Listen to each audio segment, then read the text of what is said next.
Greetings, my friends.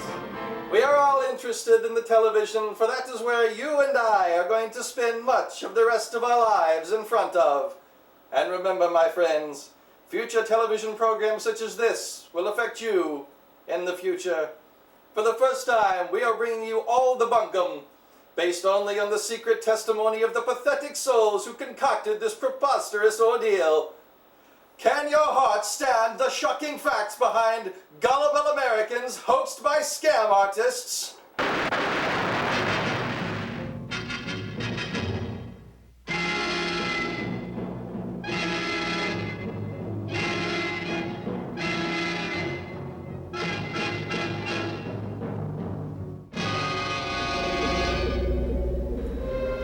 In the late 1990s, a mysterious video captured the imagination of the American public.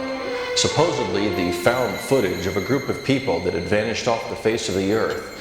The tapes, when examined, appeared to show the disappearance and possible demise of these individuals by otherworldly forces. And it wasn't the Blair Witch Project. Actually, dating from a year earlier, the video in question was Alien Abduction Incident in Lake County, broadcast on UPN. After the broadcast, UPN invited people to come to their website and voice their opinions. Let us know what you think at upn.com. The American public, being what they are, overwhelmingly voted.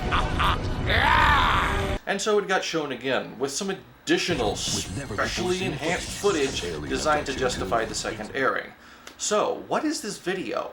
Ladies and gentlemen, by way of introduction, this is a film about trickery and fraud, about lies. I'm not comfortable with the statement confirming or denying the possibility that the McPhersons were abducted by extraterrestrials. I'd personally be quite comfortable denying the possibility, but what the hell? My deputy found the tape at the McPherson place, and the McPhersons haven't been heard from since. Okay, I got it working now. Yeah, right. You've been saying that for the last half hour. Oh, red light's on this time. So please note this for the record. This guy has supposedly just spent half an hour trying to figure out how to turn a video camera on. Compare this to the way he uses the video camera throughout the rest of this presentation, where he somehow manages to keep everything in frame and mostly in focus the entire time, even when his neck is on fire from an alien probe, or there's aliens screaming and shooting at him with laser rays and crap like that.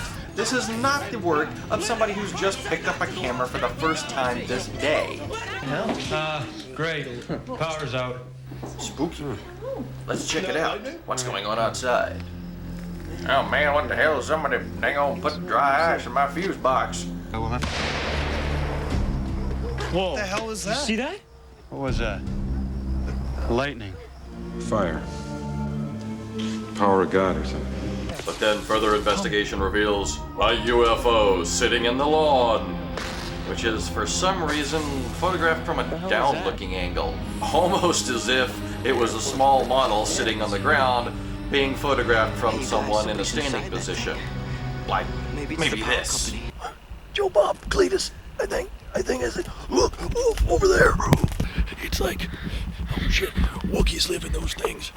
Wookiees rip people's arms out of their sockets when they lose shit, I heard that. How is that done? The same way they did it. There's a jump cut here. If you go frame by frame, you can see the edit in the middle of this whip pan where they go off the yard and onto the model. It's an old trick. Just be quiet, you guys. Don't say a word. They're at the cow. They're at a cow. What? What are they doing, Brian?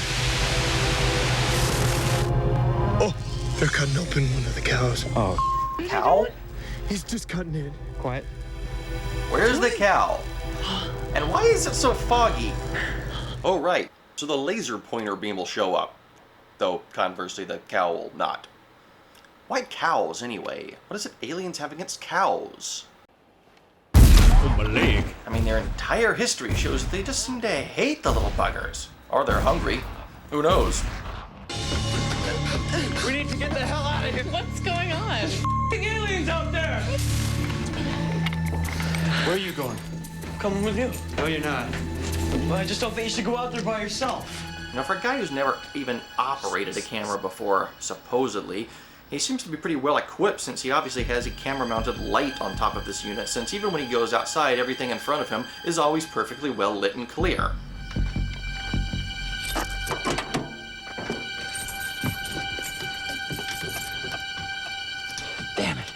What?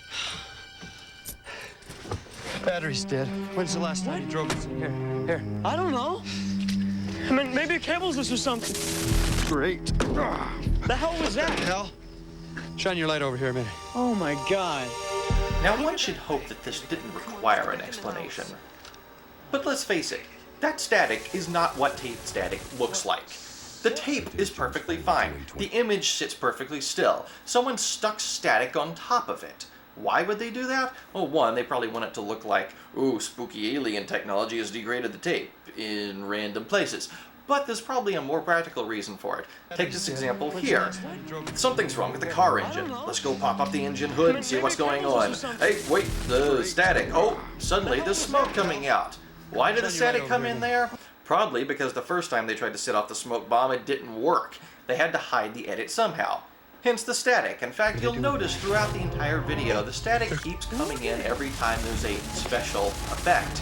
But, of course, it is very convenient that it happens whenever these beings are in proximity to the camera. We can never get a decent look at them. But maybe that's what's causing it. Yeah. Maybe I'm a Chinese jet pilot. Now the action is ratcheting up. An alien's gotten into an upstairs bedroom, and it's up to Dad to confront him with a shotgun. At least this film had the sense to realize that aliens attacking a bunch of people sitting out on a farm somewhere in the Midwest would have to deal with people with shotguns, unlike that goddamn M. Night Shyamalan movie with Mel Gibson, where no one had a firearm in the entire place and they had to beat the alien off with a bat. We don't quite stoop to that level of stupidity. However, after this exciting confrontation with the door, nothing happens, because they decided to keep that part for later as part of this special bonus feature. It's very much like a haunting story with a modern spin. There's that scary thing in the upstairs room you dare not go into. Let's face it, our culture loves aliens. They're everywhere. They're the new mythology.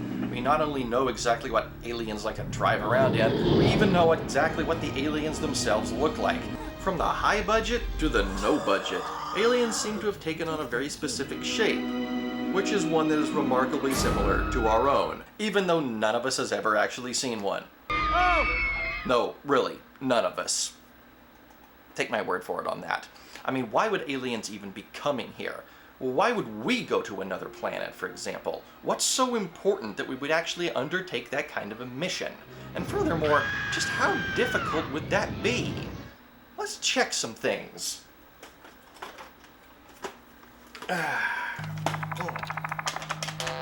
Space is big, really big. You just won't believe how vastly, hugely, mind-bogglingly big it is. I mean, you may think it's a long way down the street to the chemist. Good points. Space is not exactly the easiest thing to get around. I mean, science fiction has this condition to think that it'd be just like taking an airplane around the Earth and visiting different countries, but the reality is a little different than that. Let's say you've got some crazy shrinking device, and you shrink the whole universe down so small that the Earth is now the size of a marble. The nearest star to the Earth at that scale would still be 20 miles away. Your spaceship, which would be the size of a quark or less, would still have a hell of a hard time getting around. Why don't we just go into light speed? We can't. Yes, in fact, even at the speed of light, it would still take 4¼ years to get to the nearest star. Can you imagine the awkwardness of that debriefing once our astronauts had gotten home and had to explain what they had done with the trillions of dollars sunk into their mission? You did what? Probed him, sir. In the rectum, with a socket wrench, sir. You probed the leader of a sovereign planet with... Oh, no, not the leader. No, just some nobodies. Actually, lots of nobodies. Little fringe guys no one's ever going to believe, not credible witnesses at all. Your mission was to establish peaceful diplomatic relations with the first planet with alien life we've ever discovered. And you did... What did you learn from all this probing? We learned they don't like being probed. Ooh, not at all. Oh God, how they must hate us now. Sometimes it took all three of us just to hold them down. Do you know, this mission cost $700 trillion, and it was worth every penny. Good days. We also brought back a primo supply of these Arcturian beer melons.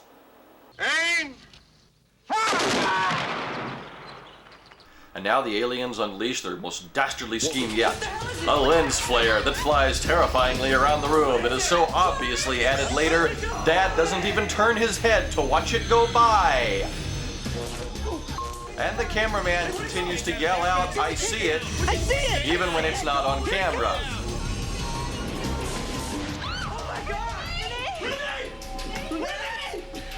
Who can possibly explain how this happened? Experts know more than we do. Look, it's been 50 years since the Roswell crash, and there's never been a single piece of usable news footage. Experts are the new oracles. I don't speak publicly on this subject anymore. They speak to us with the absolute authority of the computer. This is a very, very difficult and taboo subject still. And we bow down before them. They're God's own gift to the faker. Oh, but this is totally cheating, you say? This is not fair. This is yellow journalism. You're just cutting in completely irrelevant footage from other sources in order to support your preconceived bias that the tape is fake. And you'd be right to say that. The problem is, the people that made and aired this special did the exact same thing, for money. We really live in an alien-haunted world. This is Michael Shermer. This guy kicks ass. He's the president of the Skeptic Society and the author of a lot of cool books, at least 2 of which I've read. Somebody said, we have a tape of a family abducted. I'd say, well, let me see it. Whoa, wait. Hold the phone. Run that back. What was the grammar of that statement? Somebody said, we have a tape of a family abducted. I'd say, well, let me see it. I would say, let me see it. In other words, he's never viewed this tape. You might call it culture of science fiction. He's talking hypothetically. This interview has nothing to do with someone evaluating this video. And what about this guy? This is Stanton Friedman. He's a real guy too. He's considerably less awesome than Michael Shermer. But I get the feeling the guy is honest. He's not trying to deceive anyone. He legitimately thinks this stuff is happening. On the other hand, who the hell is this duck fucker? The tape is real. Knock it off, you electro phony! This is not something that you can fake on a home video camera with backyard special effects. Oh, really? So in other words, since this is an amateur production, if something were to happen to come to— holy shit, a real alien thing! What the fuck? Look, it's going all around! For fuck's sake, oh my god, it's over there! Oh, look, the dog! Mary, are you okay? Mary, answer me! I mean, these days you can do anything with digital effects if you have enough time and money. That's the part people forget. And you can't do it on standard stock 8mm tape like this is. Failure! No, you can't do fancy special effects with videotape, but you can sure as hell record any special effects onto videotape. Remember these things? They weren't even old at the time this was made. I mean, VHS is even more primitive than 8mm, so this is obviously a real record of an alien war, according to this moron. But what does he know? Not only is he talking out of his ass, he's not even a real FX editor at all. Failure! Fraud! The faker. I wonder how hard it would be to consult some actual experts on this case. I mean, it's not as if the internet didn't exist back then. Ooh, what is this? It's the sheriff's department. And what do you know about that? They have a phone number.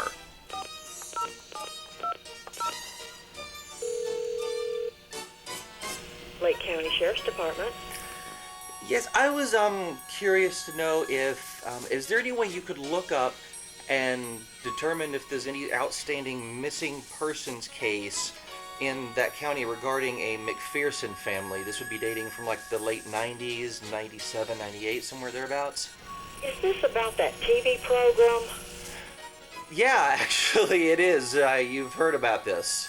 I hear about it about every 2 months, as a matter of fact. Oh, really? Yeah, and let me tell you, just like I've told everybody else who's called, we have no such case. There has never been such a case in Lake County. Well, wasn't that enlightening? Brian, let's go now. Come on. You be careful, okay? Okay, guys. Take care of me. Okay, carry her back. We will. Okay. You take care of the mom and the girls, Tommy. Yeah, I will. All right. Okay. We'll be right back. Never, ever, ever, under any circumstances say, I'll be right back. Because you won't be back. Though the videotape continued to play for the next hour and 10 minutes, nothing but static was recorded. Were the remaining McPhersons aware, or did they experience a common occurrence in alien abduction, an episode of missing time? For a long time, all I could remember were the lights. Moving toward the lights. It's like, it's a memory, more like a dream. Time would just slip away, and I would wake up on the couch, and I couldn't even remember lying down. What's very curious about missing time is that many times the person doesn't realize that he experienced missing time till 20 years later. 20 years later? Are you kidding? Wait a minute. There was that day, July 31st, 1990, between like 4:15 and 5:20 in the afternoon. I can't remember a single thing that happened. Those fucking alien fucks! There's another interesting phenomenon about missing time. When time isn't missing, and it ought to be. Like this scene here. Tommy is running back to the house with his family. Suddenly there's an edit in this video that they supposedly found in the camera in the house. There's an edit where suddenly he's up on the porch ahead of the entire group, but then catches up to him. But for some reason, the clock down in the corner there still shows an entire minute. Check this out. Before the edit, we see the clock in the corner change to 11:24 at time code 1636 and 21 frames. After the edit, we see the clock change to 11:25 at time code 1637 and 21 frames. There's still a full minute showing there, even though supposedly the camera was turned off, repositioned, and turned back on. Where's the missing time, you bungholes? I'll tell you where it is. That clock was not on the camcorder. It was added later. For example, look here, where the static is coming in. The clock's on top of the static. If that was actual static degrading the image on the tape, the clock should be beneath it. Look, what is... What is it? Oh, God, it's... What is that? It's burning like hell! Look, they all have implants. That means that every one of them has been abducted before. They're all tagged. This isn't the first time for any of them. I'm convinced that some Earthlings have had implants put in them. Clearly the aliens have another one of those radical, exciting experiments to perform. Hey, what happens when we make everyone's neck get hot? What are the effects of that on the human animal? I'll tell you what the effect is. It's pissing me off. I'm fascinated by the little girl's behavior. I would have expected her to have been either more withdrawn or more manic. I would have expected that a 5-year-old can't act very well, but maybe I'm looking for too elaborate an explanation. She's almost possessed. Possessed? You're a child psychologist and your diagnosis is possessed? Who's this guy's client list? I am Lucifer. There is no day now, only soul. Having already eliminated the actual firearms in the house, the aliens now move to incapacitate the rest of the appliances. The refrigerator, the dishwasher, the stereo, in case those horrible humans try to freeze them or wash them or defeat them with terrible music like in the Attack of the Killer Tomatoes. Yep, tune that stereo using the volume knob. I'm sure something will happen. Are your long-distance bills worse than being cored in the anus by extraterrestrials? If so, switch to AT&T now. Help me! You know, it's them. Help me lock the door with something. Which moves into our oddly prognosticating Blair Witch Project style ending. My name is Thomas McPherson. We were attacked by aliens. Whoa, whoa, whoa. What was that noise? Run that back. Holy crap. These aren't just any aliens. This is like...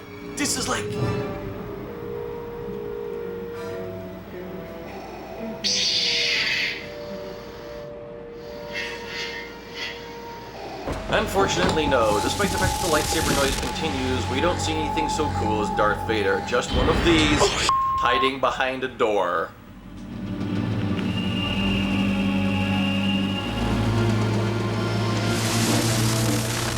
Whoa, man, check check out the spooky felt-covered alien head whose texture you can actually see in this close-up.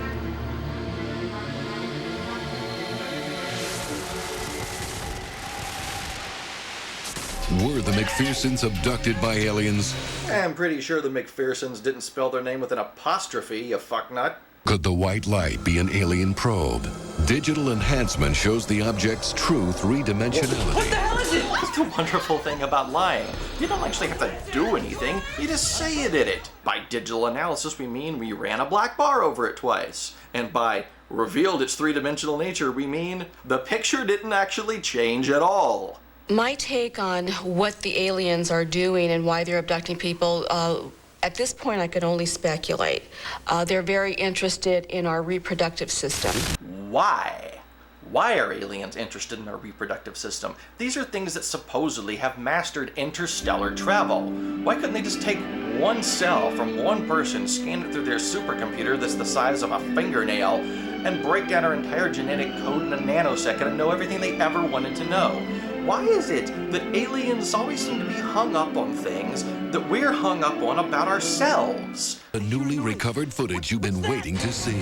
Guard the light! Where's the light? No! Who was that? On first viewing this tape, nothing was known about the 2 minutes and 41 seconds after this event. But when a sharp-eyed assistant editor noticed patterns in the video snow and audio noise, he was intrigued. Recently declassified military technology was used to recover the scrambled video data. Now, it sounds very flashy and exciting, but tell me, why would the military have classified technology that's designed to clean up tape recordings? What is it about that they have to hide?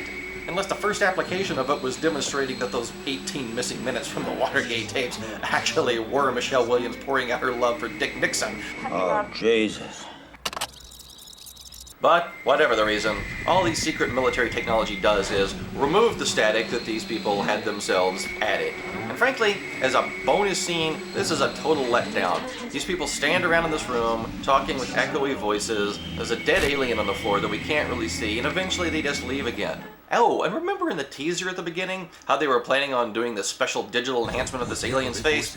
Yeah, they don't do that. That was another lie.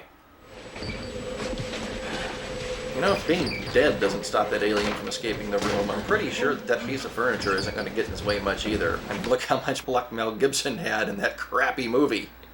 You saying M. Night Shyamalan lied to us? Halfway through watching this film for the first time back in 2000, I had decided to do a video very much like this one, debunking it, showing how ridiculous these effects are and how obvious it is that this is not what it purported to be. And then I didn't do it.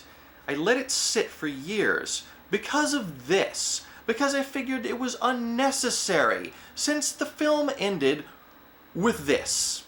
A director? A teleplay? Actors? Look, even the two aliens have credits! Surely that alone must have been reason enough for everyone to realize this was not for real. And yet, in the many, many years since I posted a review of this, it has been amongst the most consistently hit pages on the website.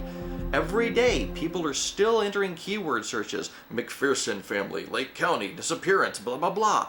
There is no McPherson family. These aren't these people. These are a bunch of actors. You can look them up on the Internet Movie Database. They've done other parts. And that's what's wrong with the whole alien visitors issue.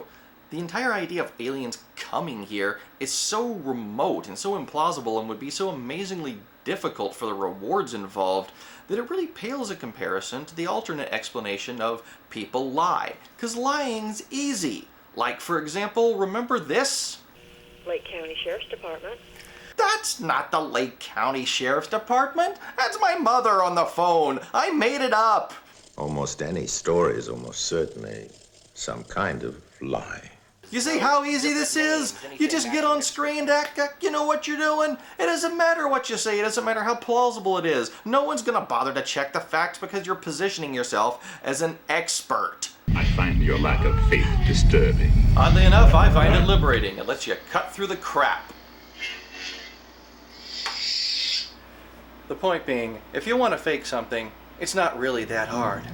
In fact, it's almost effortless when you have a public that is so desperate to want to believe. Not to know, but to believe, which just throws the doors wide open for all sorts of scam artists and charlatans. People also want to believe that their own mass media wouldn't blatantly deceive them. No, that's clearly never happened before. We interrupt this program to bring you a news bulletin. Latest word on the monsters from outer space. Correction, from Mars. TV would have shown us up. Half the population got the screaming jeebies just because they couldn't see how silly it all would have looked. And yet we've seen that Orson was actually wrong about this. Television didn't take the luster and sheen and mystery off of it. It just made it even more accessible to more people.